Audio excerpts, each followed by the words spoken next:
Heading home from Hyner 50K today. Not sure what my time was. I didn't care about placement or really time going in. My goal was like 6 hours. I think it was more like 6:10 when I finished.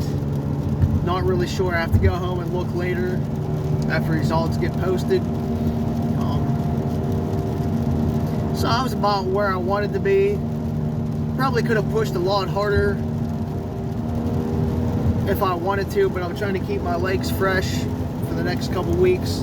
Since I wasn't going to win today, coming in, again, if you saw some of my other posts, I really didn't care. Well, I mean, I cared today about completion for the Triple Crown and Blacklist, but for time and placement, I didn't really care. So if I walk the whole damn thing, you know, so be it.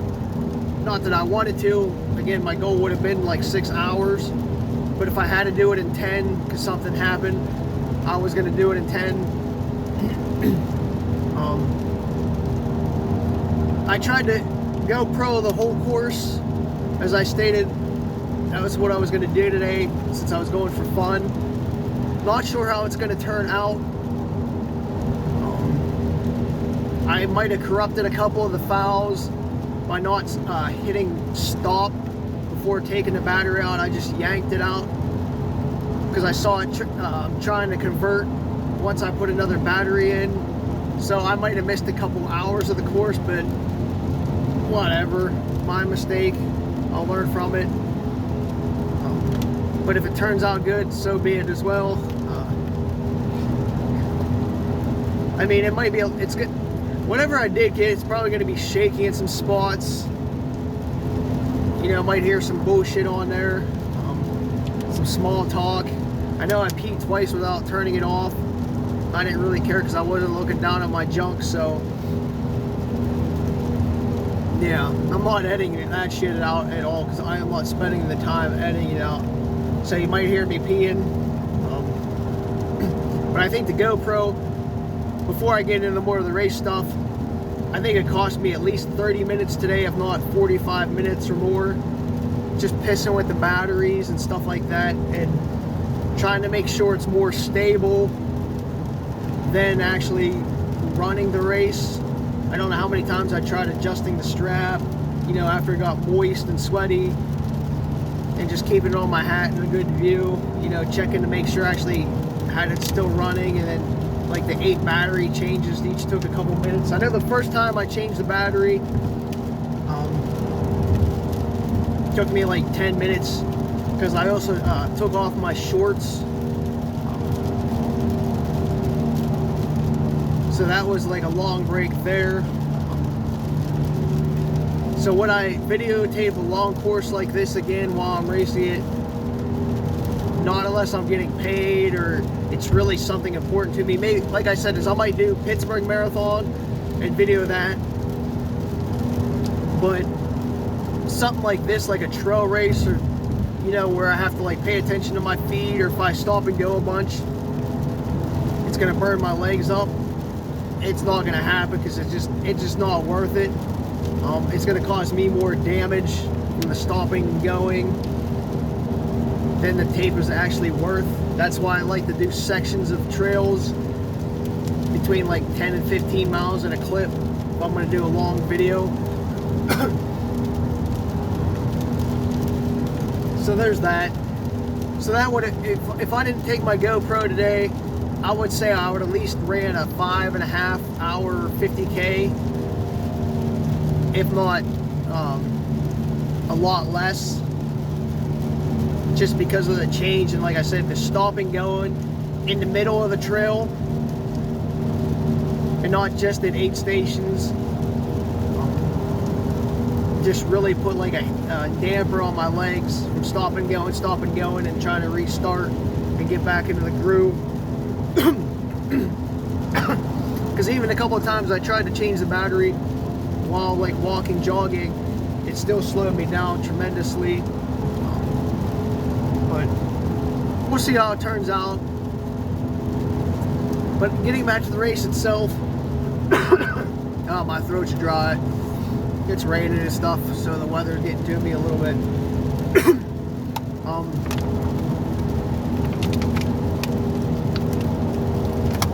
So right off the gate, you know, I could see like the lead pack take off.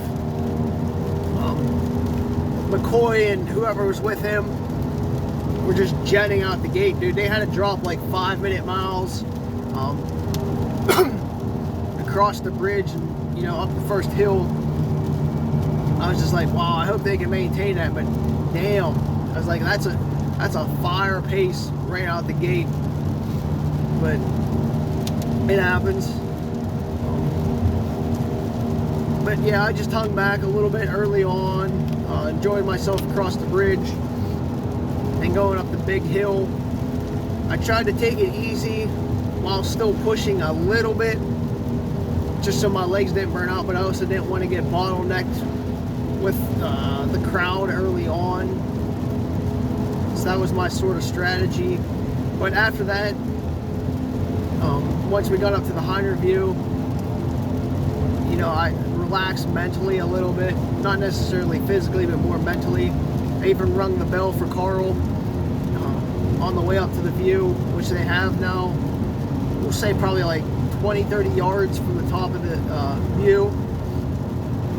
So that was pretty cool to be able to do that. I have a clip of me ringing the bell, say this is for Carl. I did piss around a lot at the aid stations today. That cost me, I would say, at least 20 minutes of time at the aid stations.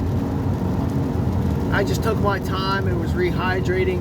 For some stupid reason, I wasn't drinking anything in between like the aid stations. I was like barely sipping on anything. And when you have aid stations 3-4 miles apart and you're going up hills and down hills and shit like that, just for some stupid reason, I just was not drinking anything. I don't know what the hell my mentality was. It kind of pisses me off now thinking about it. So I don't know how to explain it. Basically, I ran the race. By the end of the race, probably 4,000 calories deficient. My watch says I burnt 4,800 so far today, estimated. I know when I got here this morning, I was at like 700, so and after the race was like 46, so like 39 to 4,000 calories is what my watch technically calculated for me to burn. And I'll probably drink and ate maybe 5 at the very most. I want to say probably around 3, because there wasn't much calorie in some of the Gatorade and stuff, because it's a little watered down, and just a little bit of the snacks and stuff I had didn't have much calories. So I was definitely calorie deficient today during the whole race, just from my stupid ass. I don't know. For some reason, again, I don't know why, like, I knew I should have been drinking stuff and even, like, snacking on shit, and it just wasn't, like, my body just didn't feel thirsty, so I wasn't going to drink stuff. I mean, occasionally I did, but definitely not as much as I should have. I only changed 1 bottle, so I might have drank 20 ounces of noon caffeine by, like, about 25 out of my pack. So that was in between aid stations when I should have been drinking a lot more. People were coming into aid stations filling up their bottles, and I didn't for like the first 6 aid stations. So that's my dumb ass, and I didn't eat enough at the aid stations. Then like a couple of them I just had like 4 or 5 M&Ms or maybe a couple pickle slices, just enough to like get something in my system as I was trying to download some electrolytes and water just to hydrate, because I knew I was not drinking enough. So I actually don't know how I survived today, because my body should have just shut down mid-race and should have got headaches and stuff like that, because I was in the 160, which is my red line for heart rate.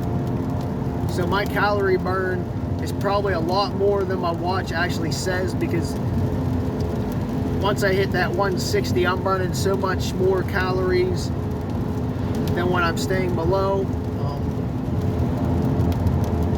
So I was probably closer to 5,000 calorie deficient today.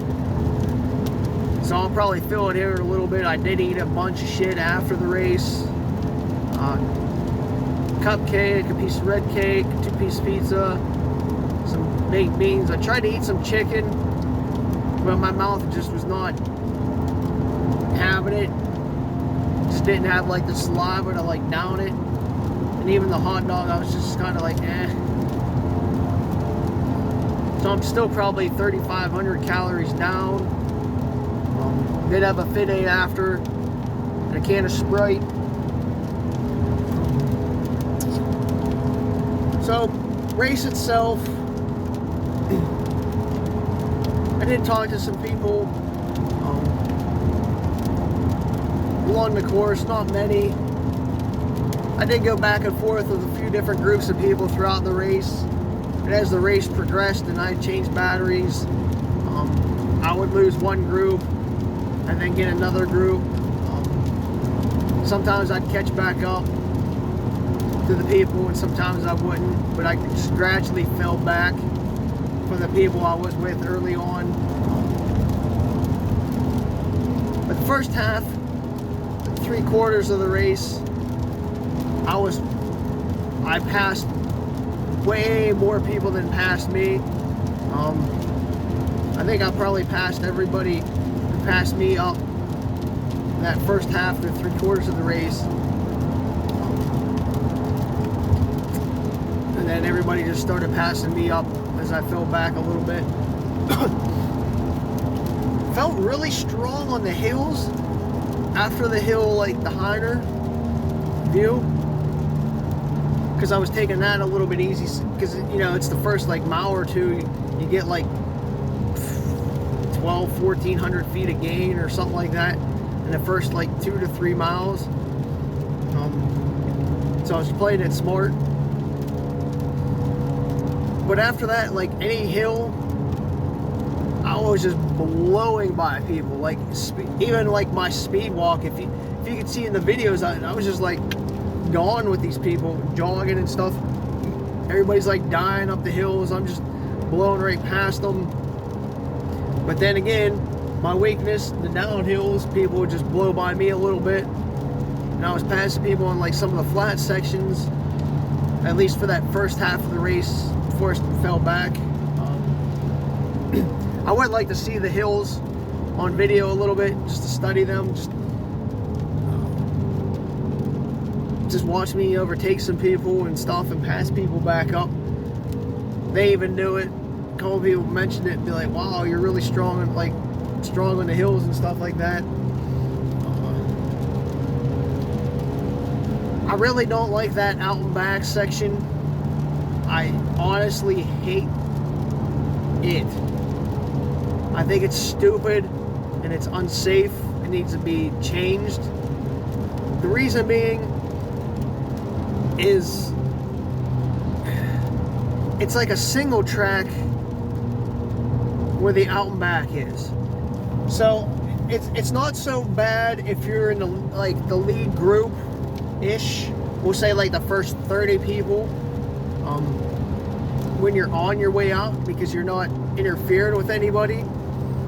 But when you're coming back, it's a constant passing of people going out and coming back on a single track road or trail, going uphill and downhill, and it's just unsafe because somebody has to step off to the side or ride the edge to get around or go by somebody, which to me is just unsafe and unnecessary. With all the land and stuff there, that it needs to be eliminated. At least the single track part. You know, it does open up a little bit to double and triple track and some like runnable like access type road style things. But the single track part that's a couple miles, it's got to go for safety reasons. Somebody's eventually going to slide down the hill, or somebody's going to twist an ankle real bad just trying to get around people, or just like how they passing like head on. It's not so bad if it was, you know, like a little bit, but like before SOB, when the 25 and 50K meet, when you're if you're trying to pass somebody, you know, to go around them like from behind or whatever. But it's that head-on passing. It's uncalled for. So whatever. I want to state that. Maybe it'll get back to Craig and them, see if they can do something about that. But I did see Reagan and whoever was behind him. I think whoever won. Actually, what are the odds of me seeing them on that out and back where it circles? Because you do like this out and back, but there's like a couple mile like of a circle, and right where that circle intersects, where they would start like the single track back, I shit you not, is where I saw them. Like the odds are so slim that I would catch them at that exact spot is ridiculous. But it happened and I saw them. I told Reagan his face looked like death. But he knows I joke around with him because he knows I respect him being such a strong runner. But it was just cool to be able to see them at that moment, in that point in race, just like neck and neck battling it out, man. I would have liked to have seen them all race. Like if somebody had a drone or something just following them, it would have been awesome to see. And even finish. Like I don't even know what the times were between the two in the end. But whatever. Because I was expecting to see them at some point, or at least hoping to, and at least I got a glimpse of them. So that made my day a little bit.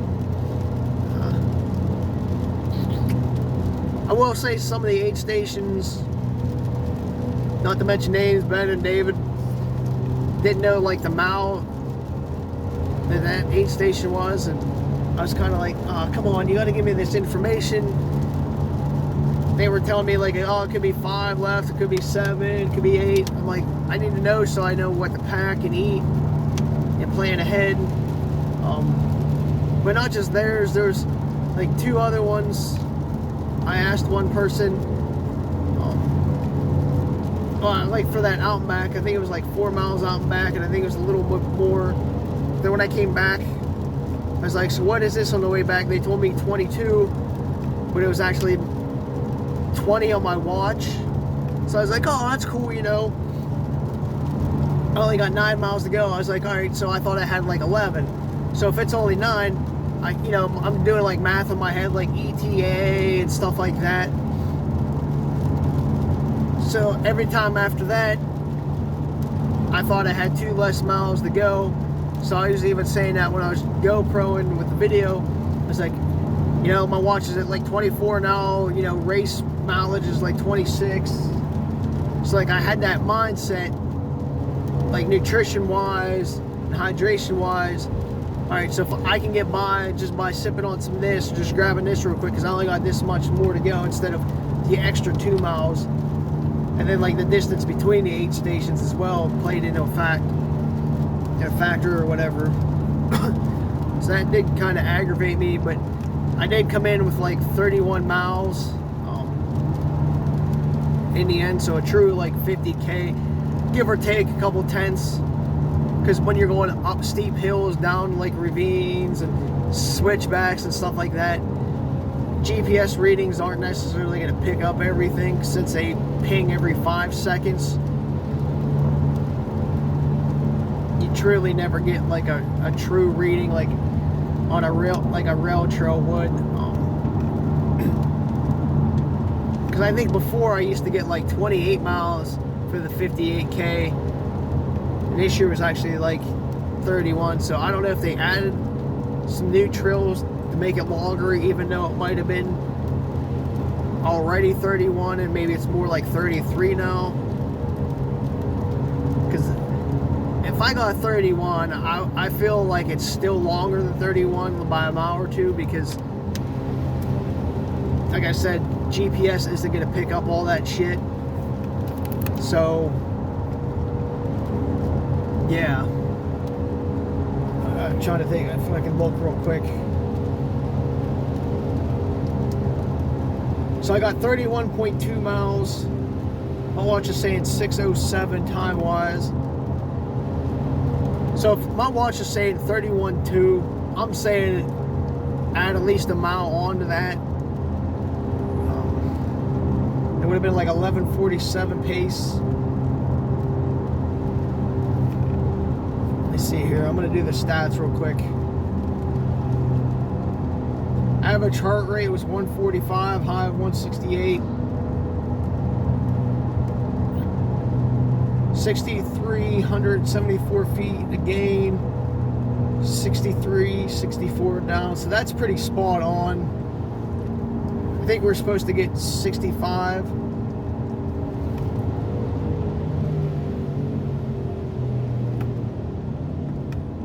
So I'll take that. Well,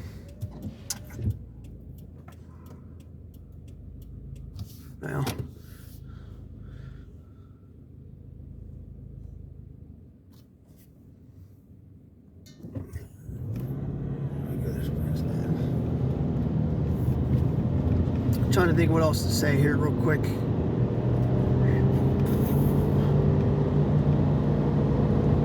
Yeah, so I peed twice. Probably got me on camera once, off camera. I had a shit on course. Roughly 6-ish miles to go. I actually shut the camera off for that. I just knew I had to, and it wasn't gonna last much longer.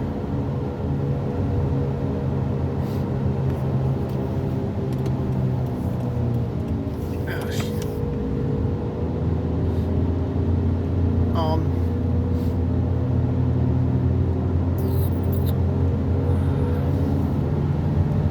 Yeah, and the stupid wet wipes, I dropped them somewhere on the course. So I had to use some leaves. And then I used my sweatband.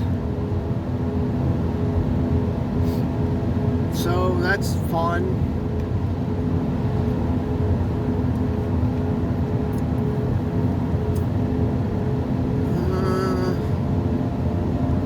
Yeah, so then, like I said, is I spent too much time at 8 stations.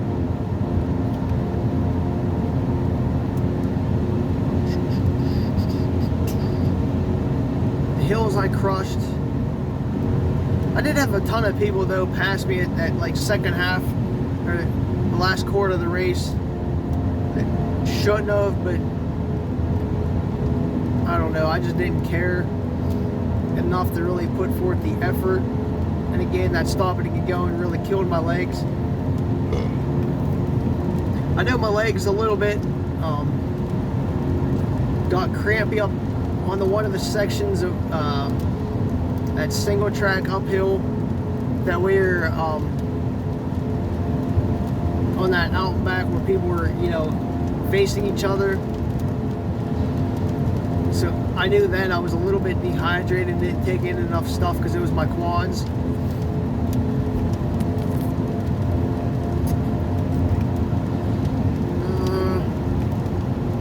The downhill sucked at the very end. That mile or two like of downhill, because you got, once you hit like SOB, you got a couple miles of like more like an access road type style.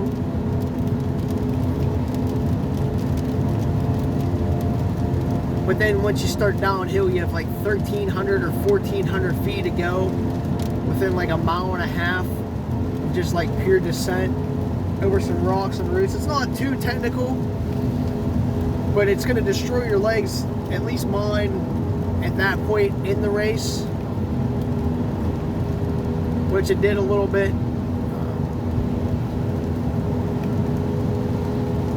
And there's this one woman somewhere in that downhill section. She was like sliding down in this little like muddy section. There was like 7, 8 of us behind her, and she wasn't like letting us pass. She was just like slowly going down the hill. I'm like, get off the damn trail.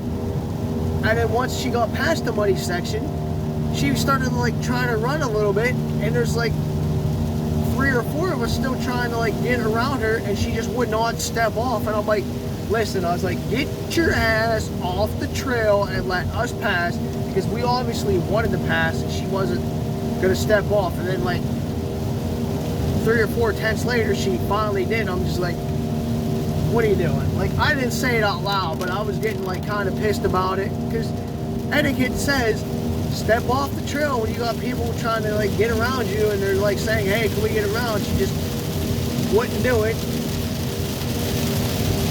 So whatever.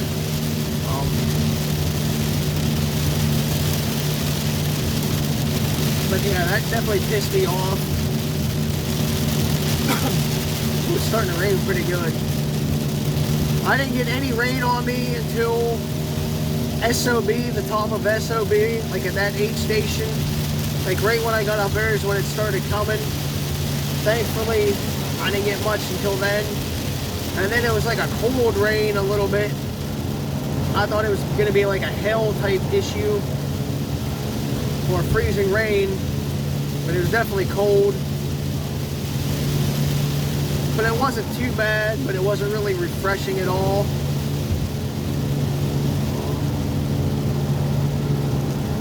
I think the second or third aid station, I got a safety pin so I could pin my shirt up to my vest. The one thing that I usually use broke off, so I was sort of screwed. Because I wanted to have my shirt up because I needed to like keep myself as cool as possible, especially after starting so hot, and then with the shorts on, it made me overheated pretty early.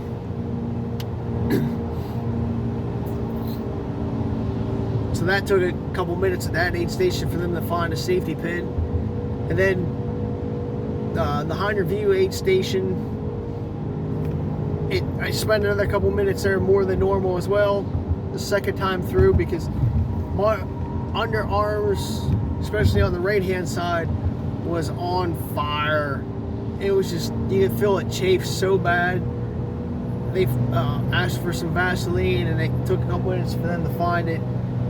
Thankfully they had it, and it saved my arm some burning afterwards, even though it was kind of too late, but it was still a little bit of a relief at the time.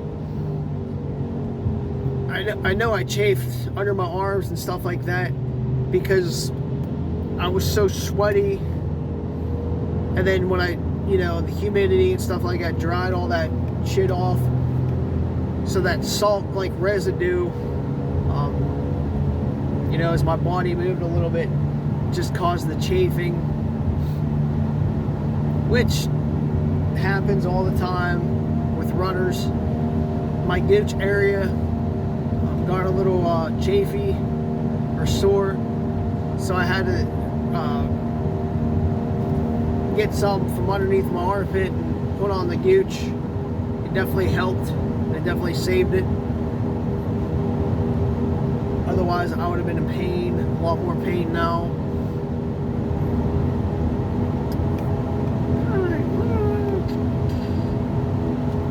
There was a few times the wind came and gave like a little bit of a breeze, which was definitely some relief during the race. Again, this was the hottest Hyner that I've experienced. Also the wettest at the end, but usually it's really cold in the morning, like frosty. You have to like almost layer up. But this year it was too hot. I was carrying too much shit. I had all kinds of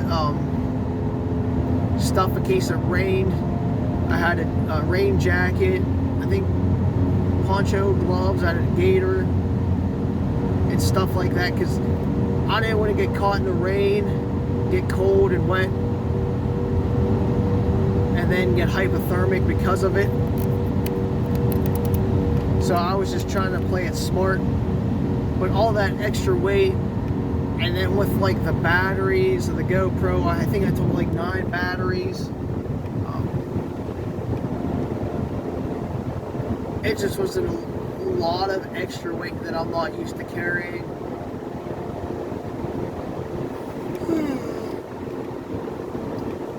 So that slowed me down a lot today as well. And then The other thing I didn't touch on yet about the GoPro is my hat. I usually, once I start getting hot a little bit, I take my hat off and snap it into like the snap on my vest. Well, I didn't do that because it was keeping the GoPro in place a lot better. So my head got really warm today. Well, it kept me from getting sunburned, but I could just feel my head being overheated the whole time because of it. So you take the good with the bad. But it definitely could have cooled me down if I would have taken my hat off. I dipped in like a little creek bed or whatever you want to call them, little spring, only 6 times to a dozen times throughout the day to wash the salt off and just try to splash some water on my head and down my back and shirt. Even my nuts, that's probably why they got a little raw. But it helps. It's a smart play if you're willing to do it.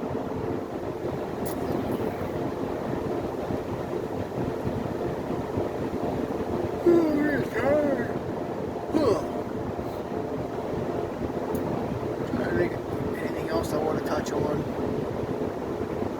If I think of anything here in a minute, I'll go back to the actual race. But after the race, I finished. I got my hat, went to the car. It took me 20 minutes to get my shoes, my socks, my gaiters, my compression shorts off, because every time I tried to take it off, my quads were cramping, like the whole way up, like from my knee to whatever, like those ball joints in the hips, my hip joint, whatever you want to call it.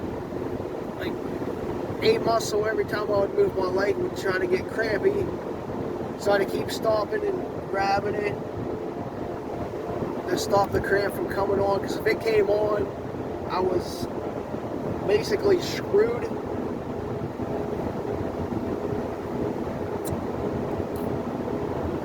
So that was a big time waster. Then I went over, finally ate.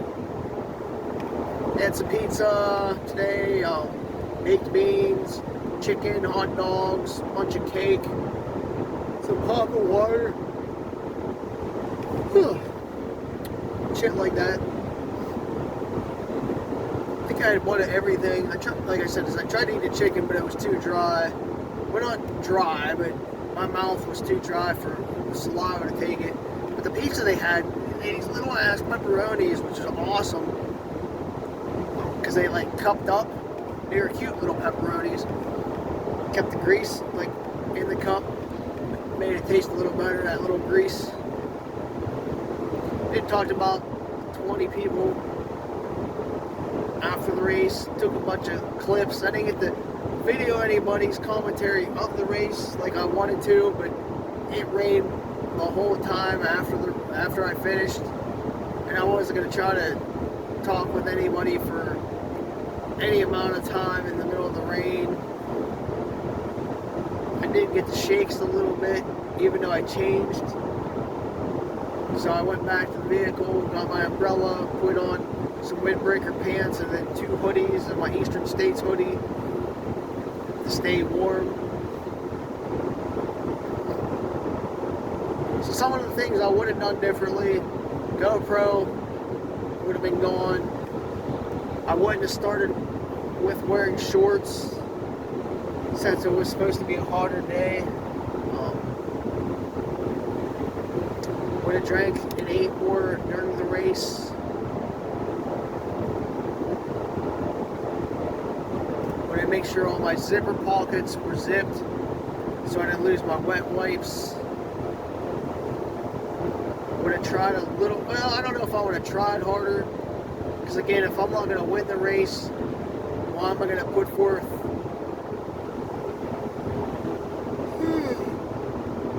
an effort of time and placement when there's really no prize? I don't even know if the winner gets anything special, but except for pride. So there's really no point in me busting my ass for nothing.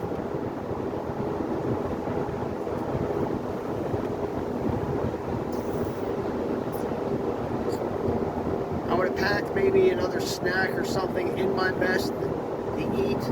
I just relied on the aid stations, but I should have had something more handy. And I didn't have any other pockets really open or free. So I guess that's that.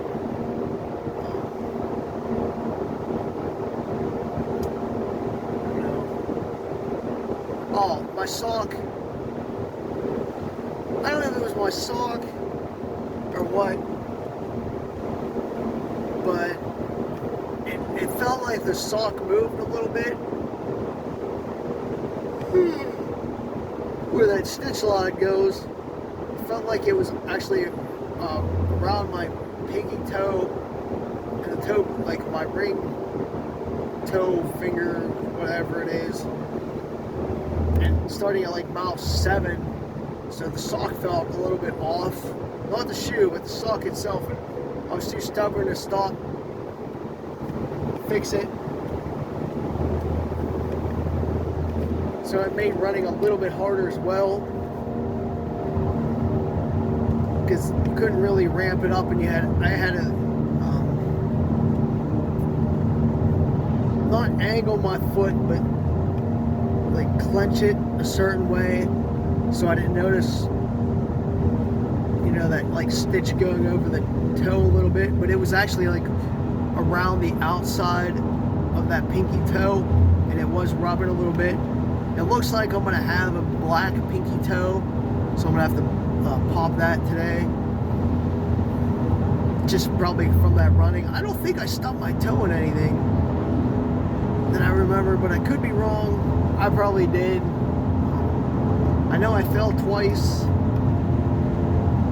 The one time I was by somebody, well, he was in front of me, but he definitely could hear me have fallen. And the dude didn't even like say anything, like, are you okay? I was just like, well, then fuck you, buddy. I was like, if you fell and I heard you fall behind me, I would have been like, hey, alright, you need any help? This dude just ignored me. But at least I didn't get hurt. But another stoppage in the race.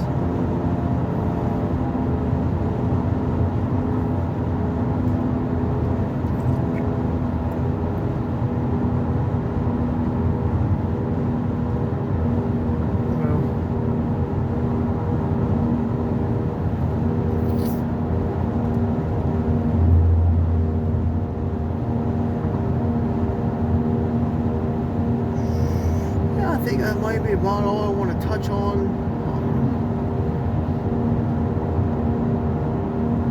Can't really think of anything else at the moment.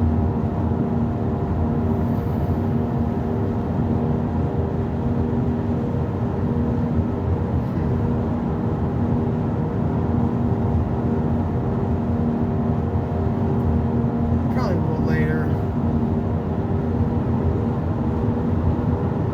Like the SOB trail up, and even some of those switchbacks and stuff, it really did feel bad today, and there wasn't as long of a line of people in the 25K as there usually is, so I don't know what's up with that.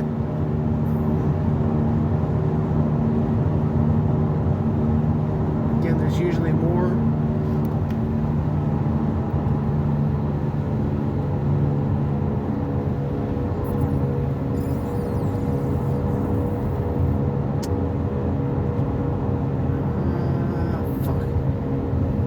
I guess the trail was marked pretty good. Didn't have no issue following it.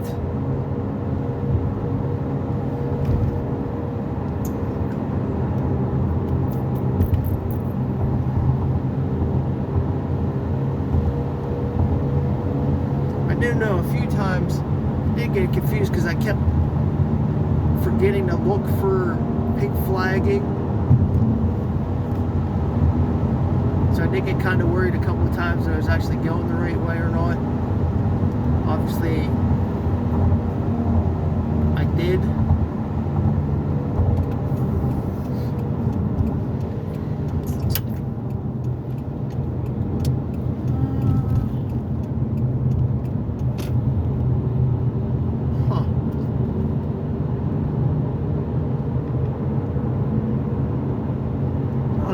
I guess it was just a good atmosphere today. People enjoying themselves, which is what you'd like to see. People cheering and celebrating each other's accomplishments. Nobody had like a bad attitude, even if they had a bad race. They were still willing to share their stories and what they thought.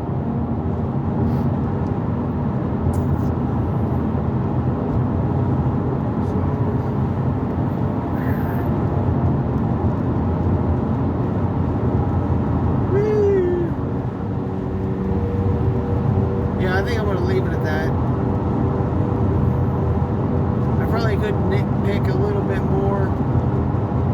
I know the downhills, I will nitpick on the downhills. Those damn long ass downhills suck. They need to eliminate that shit. It just kills my legs.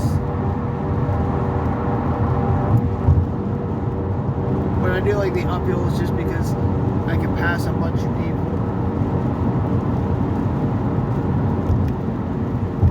The aid stations were all great today, friendly. Hopefully they all come back or volunteer at other races as well.